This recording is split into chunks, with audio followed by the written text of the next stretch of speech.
NBC sports broadcaster says the quiet part out loud about WNBA's Caitlin Clark treatment. They say adversity builds character, and Caitlin Clark's rookie year proved it. What began as a small niggle escalated into 3 soft tissue injuries and a bone bruise. Regularly targeted on the court, she suffered 17% of all WNBA flagrant fouls and averaged 4.5 fouls per game, 5th in the league. Fans and even UConn coach Gino Auriemma felt her brilliance drew unwanted, harsh attention. Is she facing the rookie challenge, the rookie hardships that are inherent with being a rookie? Yes, Auriemma told reporters last year, she's also being targeted.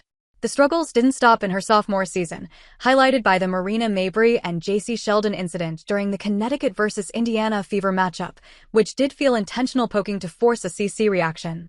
While some insist Clark is simply receiving standard rookie treatment, the golf world has begun to recognize the challenges she has faced. After playing only 13 games, Clark is back to sports, but it's golf as she returned to the Annika Pro Am. Given the way those first 2 years have gone in the WNBA, Caitlin may be glad to be playing a non-contact sport here, the commentator on NBC said as Clark was competing.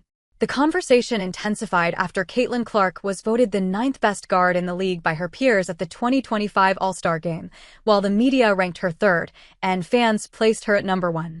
Despite battling injuries, she remained formidable, having broken the season assists record as a rookie and leading the Fever to their first playoff appearance in 8 years.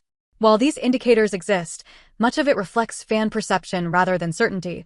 Assuming there is a degree of jealousy because of her acquired fame, it should have carried over to her golf journey, too. In a way, it should be worse here. She is the main attraction of the event despite being an amateur, taking the spotlight away from the professionals. However, according to former LPGA golfer Paige McKenzie, that's not the case. Let's reframe this a little bit. A sports star in professional basketball that wants to play in a PGA Tour Pro-Am. Do you think the PGA Tour guys are upset that they're taking the spotlight from them? No. I think they're excited that the best athlete in the world is engaged in the game of golf. You've got the most prominent women's sports star who is interested in our game. That's a good thing, Paige said on the Golf Channel. Caitlin Clark has increased the attendance of the Annika Pro Am by more than 1,200% last year, according to Scott Agnes of Field House Files. She has brought in more eyes as the Golf Channel expanded her coverage. Clark's mere presence there is giving the professional golfers more exposure. A fan who is there for Caitlin Clark today might get curious and start to follow the LPGA.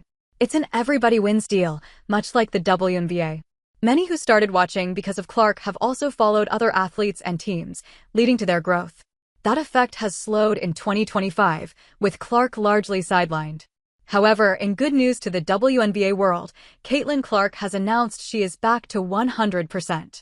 Caitlin Clark announces return to full fitness. The last update regarding Clark's recovery came from coach Stephanie White.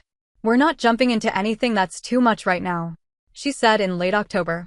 "We have the ability right now to take it on a week-by-week basis and do some 3-on-3, doing some 2-on-2, building into 5-on-5. White had emphasized taking their time in getting Clark back to the movements before her injury. Now it seems the recovery process has reached a place where Clark can call herself fully fit. While talking about her golfing habits in the summer, the interviewer asked if she had more time to sharpen her skills because of her injury layoffs. "Unfortunately, it means I've played less. Just because I wasn't able to get out there with some of the injuries I'd been dealing with," Clark said. "Now I'm feeling back to 100%, so been trying to take advantage of the fall weather in Indianapolis before it gets too cold. Getting in as much as I can. Obviously, I stay pretty busy, so I don't get to play as much as I would like. But when I do, it's always really fun." It must feel like a rock lifted over the Indiana Fever fans after hearing that. However, don't celebrate too early. Clark will still need to ensure the injury doesn't come